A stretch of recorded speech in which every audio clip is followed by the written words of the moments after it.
አባል ሰራዊት ሚዲያ ህወሓት ከም ዝኾነት ትፍለጥ ሰናይት መውራሃቱ ብገበን ክሲ ግዕዚና ተጠርጢራ ከም ዝተዓሰረ ተገሊጹሎም ናብ ቤት ፍርዲ ቀሪባ ድማ ኣብ ልዕሊኣ ዝቐረበ ክሲም ብዝርዝር ቀሪበሎ ሒዝና ኣለና እዚ ከምዚ ኢሉ እንከሎ ኣብ ትግራይ ብስፍሓት ዝካየድ ዘሎ ማእሰርቲ ዝተፈላለዩ ሓሳባት ዘንጸባርቁ ጋዜጠኛታትን አክቲቪስታትን ሕዙን ቀጽሎም ጋዜጠኛት ዮሐንስ ብርሃነ ብዘይ ተፈልጡ ሰባት ተጨውዩ ከም ዝተወሰደ ተገሊጹ ዘሎም ብዙሓት ጋዜጠኛታት እቲ ትካሉን ብተማሳሊም ስጋት ሓዲርዎም ናብቲ ቢሮ ካብ ምእታው ከም ዝተቆጠቡ ፍልፍላትና ገሊጾምና ኣሎ ብዛዕባ እዚኦም ብዝርዝር ሒዝና ኣለና ኣብ ክልል ኣምሓራ ጉጅለ ዕጡቕ ፋኖ ኣብ ልዕሊ 7ይ መረፃ ኢትዮጵያ ንዝተሓንዩ ናይ ምትዕንቃፍ መደብ ካብ ፖለቲካ ውድብ ተቃውሞ ኣጋጢሞሎም ጉጅለ ዕጡቕ ፋኖ ምስ መንግስቲ ፌደራል ኣብ ትክልል ይዋጋእ ከም ዘሎ ዝፍለጡ ብዛዕባ እዚውን ዝርዝር ሓበሬታ ወፅሎም ኣብ ትግራይ ኣብ ስራሕ ንዘለዉ ሰራሕተኛት መንግስቲ ማህያ ዘይምኽፋል ምልክት ስርዓት አልበኝነት ከም ዝኾነ ዘመልክት ክሲ ጸብጻቡን ወፅሎም አሜሪካን እስራኤል ምስ ኢራን ዘካየዱ ዘለዋ ኩናት ሳልሳይ ሰሙን ቀጽሎም ኢራን ብወገና ሰፋሕቲ ሕንን ናይ ምፍዳይ መጥቃዕታት ትፍጽም ከም ዘላ ዝግለጽ ዘሎ ኮይኑም አሜሪካ ድማ ዕርድታት ዘፍርስ ከቢድ ቦምባ ኣብ ልዕሊ ኢራን ምጥቃም ከም ዝጀመረት ተገሊጹ ዘሎ እዚ ከም ዝልን ከለውን ብኢራን ዝድገፍ ኣብ የመን ዘንቀሳቀስ ጉጅለ ዕጡቕ ሑቲ ኣብ ኩናት ኢራን ኢዱ ዘይምሕዋስ ድማ ኣዘራራቢ ኮይኑሎም ኢራን ንትካላት ጸዓት ሃገራት ወሽመጥ ዝሃበቱ ሓዱሽ መጠንቀቕታውን ኣዘራራቡ ኮይኖሎም ኣብ ልዕሊ ትካላት ነዳዲ እተን ሃገራት ወሽመጥ ዓረብ ሰፊሕን ከቢድን ዕናውን መጥቃዕቲ ከም ትፍጽም ተሓንያላ ኣብ ኢራን ዝርከብ ኣብ ዓለም ዝዓበየ መደብር ባህርያዊ ጋዝ ወይ ድማ ሳውዝ ፓርስ ደቡብ ፓርስ ዕላማ መጥቃዕቲ ኣየር ከም ዝኾነውን ተገሊጾሎም ብተማሳሊ ዜና ሚኒስትር ስለያ ኢራን እውን ብመጥቃዕቲ እስራኤል ከም ዝተቐተለ ተገሊጾሎም መጥቃዕቲ ሰራዊት አሜሪካ ኣብ ቀርና አፍሪካ ተፈጺሞሎ ሓይልታት አሜሪካ ኣብ ቀርና አፍሪካ ከቢድ መጥቃዕቲ ኣየር ፈጺሞም ተባሂሎም ፕሬዚደንት ኩባ ሚጋኤል ዲያዝ ካናል አሜሪካ ኣብ ልዕሊ ኩባ ቁጽር ክትገብሮ ዝኾነ ይኹን ፈትነም ብርቱዕ ተቃውሞ ከም ዘጋጥማ ገሊጾሎም ካብ ትግራይ ሆራይዘን ዝኸብረ ሰላምታና ብዘለኹም ይብጻሕኩም ንዝምቀንዲ ሓደሽቲ ምዕባለታትን እዋናዊ ዜናታትን ብዝርዝር ክንነግረኩም ኢና ሰብስክራይብ ላይክ ሼር እንዳገበርኩም ዜናታትና ክትከታተሉ ንዕድመኩም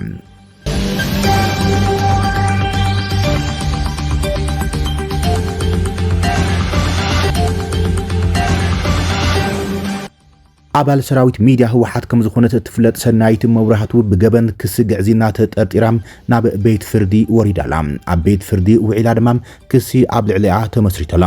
እታ ንጥፍቲ ሰራዊት ምንቅስቃስ ማሕበራዊ ሚዲያ ህወሓት ዝኾነት ሰናይት መብራህቱ ብገበን ግዕዚና ተጠርጢራ ኣብ ትሕቲ ቁጽሪ ከም ዝዋዕለት ተገሊጹሎም ሰናይት መብራህቱ ውድብ ህወሓት ካብ ስልጣን ፌደራል ምስተደፍአት ጀሚራ ካብቶም ብትሪ ንህወሓት ዝድግፉም አባላት ሰራዊት ሚዲያ ህወሓት እናተባሃለ ዝፍለጡ ሓንቲ ምዃና ዝፍለጥ ኮይኖም ኣከራኻሪ ፖለቲካዊ ጉዳይ ዘተክሩም ሓበሬታታት ብማሕበራዊ ሚዲያ ብምክፋል ትፍለጥ እያ ብፍላይ ድማ ነቲ ናይ ህዝባዊ ወያነ ሓርነት ትግራይ ህወሓት ፖለቲካዊ መስመር ብግህዶ ካብ ዝድግፉ ኣኽራሪትን ተጠባቂትን እትውድብ ኮይና ኣብ ማሕበራዊ ሚዲያ እትነጥፍ እያ ሰናይት መብራህቱ ብምንታይ ዓይነት ገበን ተጠርጢራ ኣብ ትሕቲ ቁጽር ከም ዝዋዕለ ድማ ድሕሪ ሰዓት ሎሚ ዕላው ኮይኖሎም ኣብቲ እትሰርሓሉ ቤት ጽሕፈት ፕሬዚደንት ዘለው ናይ ቀረባ መሳርሕታ ማእሰርታ ዝምልከት ዝኾነ ይኹን ሓበሬታ ከም ዘይብሎም እናገለጹ ዘርፈዱ እኳ እንትኾኑም ድሕሪ ሰዓት ግን ናብ ቤት ፍርዲ ከም ዝቐረበት ተገሊጹ ዘሎ ሰናይት መብራህቱ ሎሚ ኣብ ቤት ፍርዲ ቀሪባ ንተወሳኺ 9 መዓልታት ቆፀረ ዝተሃባ ኮይኖም ኣብ ማእሰርቲ ኮይና ድማ ነቲ ጉዳይ ክትከታተል ተወሲኑላሎ ዝተኸሰሰትሉ ድማ ናይ ፕሬዚደንት ታደሰ ወረደ ፊርማ ዘሎም ሓሰተኛ ሰነድ ብምፍጣር 10,000 ካሬ ነህበካ ኣለና ዝብል እንትኸውን ንሲዕቡ 16 ሚልዮን ብር ካብ ውልቀ ሰብ ብምቕባልያ ተኸሲሳ ዘላም ካልኦት ሰባት ምሳውን ተኸሲሶም ኣብ ቤት ማእሰርትን ኣብቲ ውዕሎ መጋባእያን ከም ዝተረኣዩ ተገሊጹ ዘሎ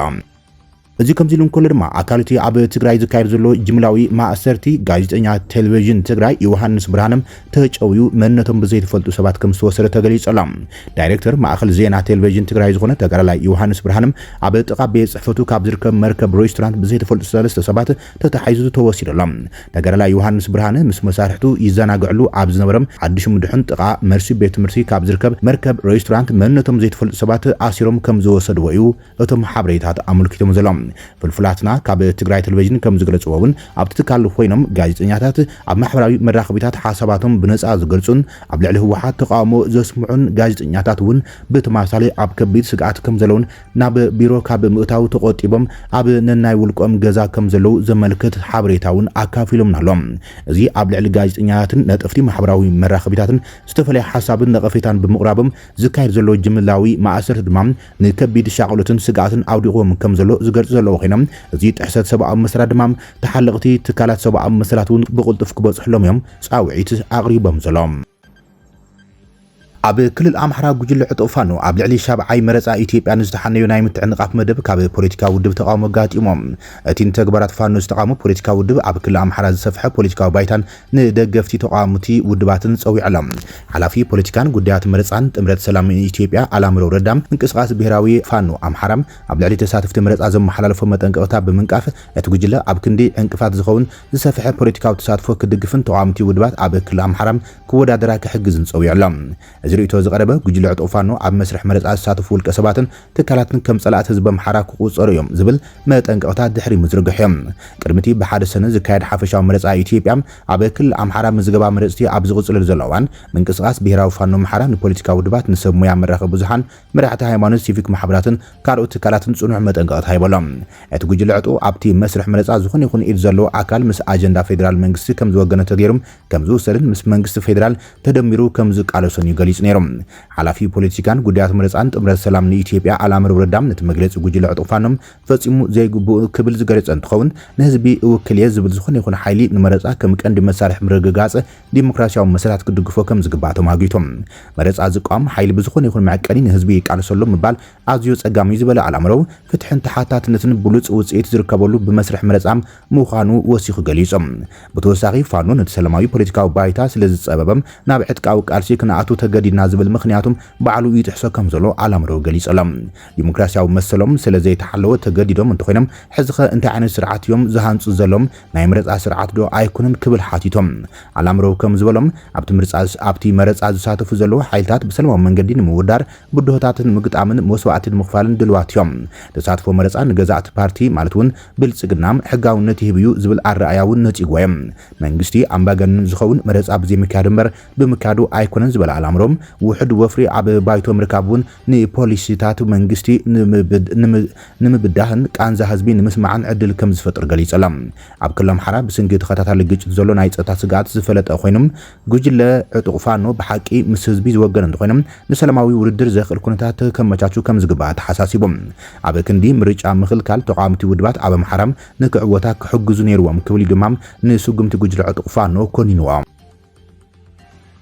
ኣብ ትግራይ ኣብ ስራሕን ዘለዉ ሰራሕተኛታት መንግስቲ መሃያ ዘይምኽፋል ምልክት ምፍራስ መንግስትነት እዩ ተባሂሉ ማሕበር ዓቀብቲ ሕጊ ትግራይ ኣብ ዝረግሖ መግለፂ ኣብ ትግራይ ዝርከቡ ሰራሕተኛታት መንግስቲ ናይ ዝሰርሕሉ ዓስቢ ምኽፋል ከም ዝተቋረፀም በዚ ምክንያት እውን ተጋልጋላይ ህዝቢ ካብ መንግስቲ ክረኽቦ ዝግባእ ኣገልግሎት ከም ዝሃስን ጉሁድ ሓቂ እዩ ዝበለ እቲ ማሕበር እዚ ኩነታት ዋኒን ሰራሕተኛታት መንግስቲ ጥራሕ ዘይኮነስ እቶም ምህላውን ዘይምህላውን ንቐጻሊ መንግስትነት ትግራይ ዘልዕልውን ከም ዝኾነ ጽኑዕ ቋም ኣለዎም ክብል ገሊጾሎም ማሕበር ዓቀብቲ ሕጊ ትግራይ እዚ ጉዳይ ዘተሓሳሰቦም ኣባላቱ ዝትንክፍ ዛዕባ ስለ ዝኾነ ጥራሕ ዘይኮነስ ንምንጋስ ፍትሕን ልዕልነት ሕግን ዝሰርሕ ማሕበር ብምዃኖም ዝገለጸ እቲ ማሕበር ንዓቀብቲ ሕጊ ትግራይ ሓዊሱ ብምኽንያት ምቁራጽ ክፍሊት መሃያ መንግስቲ ሰራሕተኛታት ክመጽእ ዝኽእል ሓደጋ ክፍታሕ ድሌት ስለ ዘለዎ ከም ዝኾነ ገሊጾሎም በዚ ሓደጋ ብኣውሩ ዝጉዳእ እቲ ተገልጋላይ ዝኾነ ህዝቢ ትግራይ እንትኸውን ንዝቆፅሮም ሰራሕተኛታት መሃያ ዘይከፍል ምምሕዳር እናርኣዮም በዚ ምክንያት ህዝባዊ ኣገልግሎት እንተቋርጾም እምበርከ መንግስቲ ኣለኒ ድዩም ናብ ዝብል ስጋኣት ዘእትዎ እዩ ክብል እውን እቲ ማሕበር ገሊጾሎም ህዝቢ ትግራይ ግብሪ ምኽፋል ኣብ ዘይቋረጸሉም ዝተፈላለዩ ናይ መንግስቲ ኣገልግሎታት ምኽፋል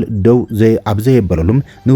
ንወርቂ ሓዊሱ ዝተፈላለዩ ማዕድናት ትግራይ እናተኳዓቱ ኣብ ዕዳጋ ኣብ ዝቐርብሉ ዘለዋን ንህዝቢ ዘገልግሉ መንግስቲ ሰራሕተኛታት ናይ ዘገልግልዎም መሃያ ዘይምኽፋል ናይ ነውርታት ነውሪ ካብ ምዃን ሓሊፎም ብህይወት ናይ ምንባር መሰሎም ኣብ ሓደጋ ዘእቱ ጥሕሰት ሰብኣዊ መሰል ብምዃኑ እውን መንግስቲ ዝብል ኣካል ኣብ ልዕሊ ዜጋታቶም ዘብፅሕ ዘሎ በደል ምዃኑ ፈሊጡም ብዘይወዓል ሕደር መፍትሒ ክእልሽ ይግባእ ክብል ተላብየሎም ማሕበር ዓቀብቲ ሕጊ ትግራይ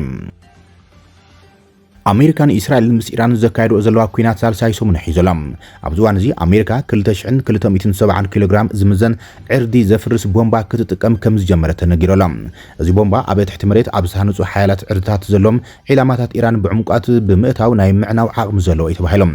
ሰራዊት ኣሜሪካ ኣብ ከባቢ ገማግም ባሕሪ ኢራን ኣብ ልዕሊ ዝርከቡ መወንጨፊ ሚሳይላት መጥቃዕቲ ከም ዝፈጸመ ዝገለጸ ኮይኖም እንታይ ዓይነት ቦምባ ከም ዝተጠቐመ ግን ዝርዝር ሓበሬታ ይሃበን ይኹን እምበር ክልተ ዓይነት ቦምባታት ከም ዘለዉ ይፍለጥ እዚ ድማ ብጨረር ዝምራሕ ጁቢዩ 28 ሓዱሽ ዘመናዊ ጂቢዩ 72 ይበሃሎም ኣሜሪካ ኣብዚ ናይ ሕዚ መጥቃዕቲ እዚ ሓዱሽ ቦምባ ተጠቂማ ክትኸውን ከም ትኽእል ይግመታሎ ኢራን ብወገና ናይ ሕነ ምፍዳይ መጥቃዕቲ ትፍጽም እያ ዘላ ሚኒስትር ጥዕና እስራኤል ኣብ ዝሓለፉ 24 ሰዓታት 192 ሰባት ቆሲሎም ናብ ሆስፒታል ከም ዝተወሰዱ ሓቢሮሎም እቲ ሚኒስትሪ ካብቶም ዝተጎድኡ እቶም 4 ኣብ ድሓን ኩነታት ከም ዘለውን 177 ድማ ቀሊል መጉዳእቲ ከም ዝበጽሖም ገሊጾም ኢራን ሎም ለይቲ ኣብታ ሃገር ድሕሪ ዝፈጸመቶ መጥቃዕቲ ኣብ ሰብዓታት ዕድመ ዝርከቡ ወዲ ተባዕታይን ጓል ኣንስተይትን ኣብ ቴል ኣቪቭ ተቐቲሎም ኣሎም እቶም ዝሰረፉ 11 ሰባት ኣብ ከመይ ኩነታት ከም ዘሎም ንጽር ኣይኮነን እቲ ሚኒስትሪ ወሲኹም ኣብ መንጎ እስራኤልን ኣሜሪካን ምስ ኢራን ዝካየድ ዘሎ ኩናት ካብ እዚ መር ኣትሒዙም 3727 ሰባት ጉድኣት ከም ዝበጽሖም ሓቢሮሎም ብኻልእ ወገን እዚ ኩናት ካብ እዚ መር ኣትሒዙ ኣብ ኩናት ኢራን ዛጊድ ካብቶም 7 ቁልፊ ላዕለወ ሰበስልጣናት ኢራን እቶም 6 ተቐቲሎም ኣሎም ኣሜሪካን እስራኤልን ኣብ ልዕሊ ኢራን መጥቃዕቲ ካብ ዝጅምራሉ ደቂቕ ኣትሒዘን ክሳብ ሕዚ ቀንዲ ዕላማ ዝገብሮም ዘለኦም ነቶም ናይቲ ሃገር ላዕለዎት ፖለቲካውን ወተሃደራውን መራሕቲዮም ኣብ ቀዳማይ መዓልቲ መጥቃዕቲ ላዕለዋይ መራሕቲ ሃገር ኣያቶላ ዓሊ ኻማኒ ሓዊሱም ካልኦት ቁልፊ ሰበስልጣናት ኣብ ቤት ጽሕፈቶምን መበገሲኦምን ብዝተፈጸሙ መጥቃዕታት ተቐቲሎም ኣሎም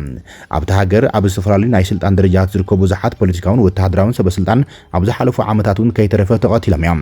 ሕዚ ተኸፊቱ ዘሎ ውግእ ድማ ነቶም ካልኦት እውን ዕላማ መጥቃዕቲ ገይርዎም ኣሎም ካብቶም ወሰንቲ ዝበሃሉ 7 ፖለቲካውን ወተሃደራውን መራሕቲ ኢራን ኣብዚ ሕዝዋን ካብ መጥቃዕቲ ተሪፉ ብህይወት ዘሎም ፕሬዚደንት ኢራን መስዑድ ፔዜሽኪያን ከምኡውን ነበር ፕሬዚደንት ሃገርን ኣብዚ ሕዝዋን ድማ ጸረ ስለያ እቲ ሃገር ኣብ ምምራሕ ዝርከብ ኣሕመዲ ነጃድን ሚኒስትር ጉዳያት ወጻኢ ዓባስ ኣራግችን ከም ዝኾኑ ተገሊጹ ዘሎ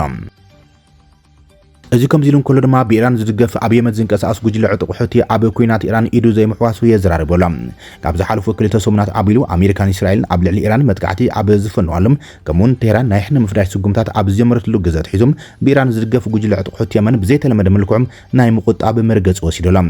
እቲ ኩናት ካብ ዝመረት ሒዙ መራሒ ሕቲ ዓብዱልማሊክ አልሑቲ ደገፉ ዝገልጽ ዘሎም ኣብቲ መዓልታዊ ዘስምዖ ናይ ረመዳን መደረ ጥራዮም ብተወሳኺ ድሕሪ ቅትለ ላዕለዋይ መራሒ ኢራን ኣያቶላ ዓሊ ኻመኒም ናይ ሓዘን መልእኽቲ ካብ ምስዳድን ኣብ ትሕቲኦም ኣብ ዘሎ ከባቢታት ኢራን ዝድገፉ ሰልፊ ካብ ምጽዋዕን ዝዘለለ ስጉምቲ የወሰዱን እቲ መራሒ ጉጅለ ዕጡቕ ሕቲ ቅድሚ 2 ሰሙን ኣብ ዝገብሮ መደረም ኣጻብዕትና ኣብ ቃታይን ዘለዋ ብምባል ደገፉ ናብ መጠንቀቕታ ክብ ኣቢልዎ ነይሮም ይኹን እምበር ክሳብ ሕዚ ንኢራን ንምድጋፍ ተባሂሎም እንታይ ዓይነት መጥቃዕቲ ከም ዝፈጸመ ዘርኢ ትልሚ ኣይመልከተን እዚ ሕዚ ዝረአ ዘሎ ምቁጣብ ጉጅለ ዕጡቕ ሕቲ ካብቲ ኩናት ጋዛ ምስ ተጀመረም ንፍልስጤማውያን ሓማስን ዘርኣይዎ ቁልጡፍ ወተሃደራዊ ምንቅስቓስ ተፈልዮ ኮይኖሎም ብምንጻር ክረአ ከሎ ኣብቲ ኣክሲስ ኦፍ ሬዚስታንስ ተባሂሉ ዝጽዋዕ ናይ ኢራን መሻርክታን ጥምረት ዘለዎ ሂዝቦላህ ሊባኖስን ዕጡቓት ጉጅለታት ኢራቅን ዝያዳ ንጡፍ ወተሃደራዊ ተሳትፈሎም ተንታኒት ማይሳ ሹጃ አልዲን ኣብ ዘቕረበቶ ትንተናም ሕቲ ኣብ መጀመርታ ኩናት ጋዛ ቀይሕ ባሕሪ ብምእታም ጋላክሲ ሊደር ዝተባሃለ መርከብ ዝጠለፈሉን ቁልጡፍ ስጉምቲ እቲ ኩናት ሓፂርን ብዙሕ ወጻኢታት ዘየሓትን ክኸውን እዩ ካብ ዝብል እምነት ዝተበገሰ ክኸውን ከም ዝኽእል ተገለጽ ይኹን እምበር እዚ ምንቅስቓስ ስዒቡ ኣሜሪካን እስራኤልን ዝተፈጸመ መጥቃዕቲ ኣብ ልዕሊ ሕቲ ልዑል ወተሃደራውን ቁጠባውን ጉድኣት ኣብፂሕዮም እዚ ጉድኣት እዚ ድማ ኣብዚ ሕዚ ኩናት ዝያዳ ጥንቃቐ ዝመልኦ መርገጺ ንክሕዞም ገይርዎም ይኸውን ኢላ ካልእ ኣሕመድ ናጊ ዝተባሃለ ካብ ኢንተርናሽናል ክራይሲስ ግሩፕ ናብ የመን ናይ የመን ክኢላ ድማ ሕቲታት ብዙሕ ኣመራርሓ ኣጥፊኦም ክኾኑ ይኽእሉ እዮም ሕዚ ርእሶም ንምክልኻል ዝፅዕር ዘለዎ ይመስለኒ ኢሎም ሕቲ ኣብቲ ኩናት ናይ ምስታፍ ውሳኖም ኣብ ክልተ ኩነታት ተመርኪሱ ክልወጥ ከም ዝኽእል ተንተንቲ ይሕብረሎም እቲ ሓደ ኢራን ነቲ ኩናት ናብ ቀይሕ ባሕሪ ወይ ድማ ባብ ኤልማንደብ ንምስፋሕ እንተወሲናም እቲ ካልኣይ ድማ እቲ ኩናትን ስዑድ ዓረብን ብዘጠቓልል መልክዑ ኣብ ዞባ እንተተጓሂሮም ክብሉ እዮም ገሊፆም ብተወሳኺ ፋቲህን ቢን ላዜሪቅ ዝተባሃለ ጋዜጠኛ ከም ዝገለጸውን ሕቲ ህልውና ስርዓት ኢራን ኣብ ሓደጋ ወዲቑ ዝብል መደምደምታን ተበፂሖም ኣብቲ ኩናት ሙሉእ ብሙሉእ ንክሳተፉ ክውስን ይኽእል እዮም ኢሉ እንተኾነ ግን እዚ ተሳትፎ እዚ ኣብ ልዕሊኦም ካብ ኣሜሪካን እስራኤልን ቀታሊ ዝኾነ መጥቃዕቲ ክወርድን ኣብ የመን ዘሎም ስልጣን ኣብ ሓደጋ ከውድቕን ከም ዝኽእል ድማ ተንተንቲ የጠንቅቖሎም ካብ ዜናን ከይወፃና ድማ ኢራን ንትካላት ፀዓት ሃገራት ወሽመጥ ዝሃበቶ ሓዱሽ መጠንቀቕታውን ኣዘራራቢ ኮይነሎም ኣብ ከባቢ ሓያሎ ትካላት ፀዓት ነዳድን ሃገራት ወሽመጥ ዘለዎ ሰባት ብህፁፅ ክወፁ ኢራን ጠንቂቓላ በቲ ምስ ሰራዊት ሓለዋስ እስላማዊ ኢራን ጥቡቕ ዝርከብ ዘለዎ ኣገልግሎት ታሳኒም ብቴሌግራም ዝወፀም እዞም ማእከላት እዚኦም ቀጥታውን ቅቡልነትን ዕላማታት ኮይኖም ስለ ዘሎም ኣብ ዝመፁ ሰዓታት ክውቅዑ እዮም ይብል ትመግለጽ ስለዚ ኩሎም ዜጋታት ነበርትን ሰራሕተኛታትን ብቁልጡፍ ካብዞም ከባቢታት ወፂኦም ከይድንጉዩ ናብ ውሕስ ርሕቐት ክኸዱ ሓቲቶም ኣሎም ኣቐድሞ ቢሉ እቲ ኣብ ኢራን ዝርከብ ኣብ ዓለም ዝዓበይ መደብር ባህርያዊ ጋዝ ዝኾነ ሳውዝ ፓርስ ደቡብ ፓርስ ተባሂሉ ዝፅዋዕ ማእከል ዕላማ መጥቃዕቲ ኣየር ከም ዝኾነ ኣገልግሎት ታሳኒም ድሕሪ ምሕባሪም እዚ መጠንቀቕታ ተዋሂቡ ዘሎ بتمثال زينا رما منيستر سلاح إيران كم استقتلون إسرائيل قليش علام منيستر سلاح إيران إسماعيل كاتب بمدقعة إسرائيل كم استقتل سراوت إسرائيل فليتهم إيراناوي بعد سلطان أبتي عبر سكتمات إيران استقايدم نعود رأي علامة زجبر مدقعة كم استقتل منيستر مكلخال إسرائيل عبزوز مجلس تغيس نيرم عبز حالف ليتي منيستر سلاح إيران كاتب تقنص إلى قبل إسرائيل كاز قليش علام بوغن إيران بزعبا موت نايتي منيستر سوهاب مجلس يلن مونصالو مستم بعصر ساعات قصر كالوت قنصلاتات لعلوت عزسين يا أشباري إيراناوي سرعات سمبرو زبلم مجلس إسرائيل إسرائيل بوغنم تسوقمتي نسرعات إذن قصر نايت سرعات الداخل يلوم زاقي دما لعلواي مراح إيران نبر آيات الله علي خاماني أزاز حيلتات حلوة إسلاماوي سورة منيستر مكلخال زركبهم لعلوت مراح إيران أبزو كنا تقتل ملام إسماعيل كابتي أبكلش إسرائيل حدن ببريزن نبر إبراهيم رايسيم منيستر سلاك خون سماززايم أبغري آيات الله علي خاماني إسلاماوي سرعات حجز تمهارو كينم أب منيستر سلان بيت صحفة آيات الله علين بستفلالي صفحتات أقل مدقعتي سراويت أمريكا أبي قرن أفريقيا تفصيملهم حيلتات أمريكا جوجل داعش سوماليا إلما بمقبار مدقعتات تفصيمهم مس فيدرالو منغ سوماليا بموحد زاز أفريقيا أمريكا بعصر شدشت مقاويت كلش عشران شدشتن ISIS سوماليا إلما زقبر مدقعتي أير كايدوم ات مدقعت أير أبي كبابي أخرانات غوليس كاب بوساسو ندواوي مبراق أستات 45 كيلومتر ريحيقو يتفصيمهم أفريقيا قلنا قلني فيدرالو منغ سوماليا عطقات حيلتات سوماليا نعم داعش سوماليا هاجر أمريكا حيلتاتن مشاركتن أبوز أنزركب زيجاتن أب حدقة نمراد كاب حدقة كاب سقات حدقة نم دمساس زوصل وزرلو سقمت مخان قليصام كتصالي دحنا سرحات مرقاز وزعبا أهارتاتن نبرات زملكات فولي زرزر حبريت هادما كزرق حيو كبليو اتسابساب أملكيت سلام بريزيدنت كوبا ميغيل دياز كانيل أمريكا أبلع كوبا قوصر كتقبر أنت فتينام كبيت تقامو كمزقات ما قليص ألام اتي بريزيدنت أبزها بصنع متنقوتا أبقل كبابيها تهاجر دسيت حيل إلكتريك كملس أبزيمر اللزولوانيم دحرتي بدرجة هاجر صنحس المات متنقوت هايب زلام بريزيدنت دياز كانيل أبي إكسبيرجو أبزلا أخو ملاقتيم تخطاتلتي من محضرات أمريكا نلعلي شدوشت عسرتات عامتات نكوبا نمنسال كمزفتونن حزر مام واشنطن نغوط أباو الدخمة تهاجر كمزحفر من مخنيتام تتقيمان تهاجر نمنسال كتفت كسي سلام اتيون كمن قدين يتي كم حوراو مقصعتي ابلع لي ملا حزبيم زكاي زلو كبير قطباو كينات من مخناي زحجز منقدي እዩ ዝበለቲ ፕሬዝዳንት እትኩነታት ክሳብ ክንዴ አሰካፊ ይኹን ዝኾነ ወጻተኛ ወራሪ ዘይ ሰዓር ተቋሞም ህዝብ ኩባ ክገጥሞ ይክብል ገሊጸላም እዚ ከምዚልን ከሎ ፕሬዝዳንት አሜሪካ ዶናልድ ትራምፕ ንመሪሕነት ኮሙኒስት ኩባም ክሕዝ ምዃኑ ብተረጋጋሚ ፈራሪሕዮም ትራምፕ ብሶኒ መስታደስየት ዝደለይዎ ክገብሩ ይኽእሉ እዮም ድሕሪ ምባሎም ትማሊሰሉስ ምስ ኩባ ኣብ ቀረባዋን ገለ ክንገብሪና ብምባል ነቲ ወጥሪ ኣጋዲድዎሎም